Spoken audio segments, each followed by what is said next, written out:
बुद्धी साधता येऊ शकेल असा विश्वास त्यांनी व्यक्त केला। मुंबई महानगरपालिकेच्या महापौर पदासाठी भाजपाकडून रितू तावडे यांना उमेदवारी देण्यात आली आहे। मुंबई भाजपाचे अध्यक्ष अमित साटम यांनी आज त्यांच्या नावाची घोषणा केली। उपमहापौर पदासाठी शिवसेनेचे संजय घाडी यांना उमेदवारी देण्यात आली आहे। महापौर आणि उपमहापौरपदी उमेदवार निवडीसाठी भाजपाच्या नवनिर्वाचित नगरसेवकांची बैठक आज मुंबईत झाली। त्यानंतर मुंबई भाजपाचे अध्यक्ष अमित साटम यांनी रितू तावडे यांच्या नावाची घोषणा केली। शिवसेनेचे नेते राहुल शेवाळे यावेळी उपस्थित होते।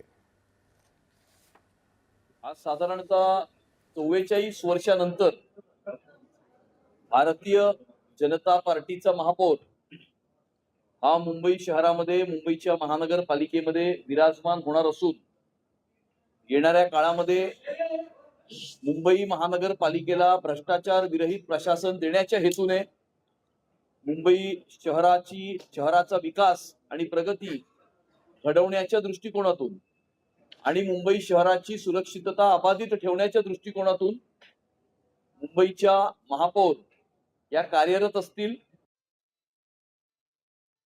निवडीनंतर रितू तावडे आणि संजय घाडी यांनी आज आपापले उमेदवारी अर्ज दाखल केले।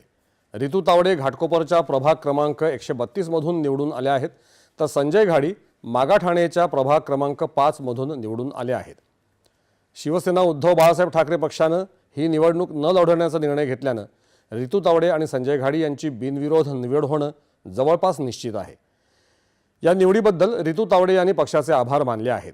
मुंबईच्या विकासासाठी काम करणार असल्याचं त्यांनी म्हटलं आहे।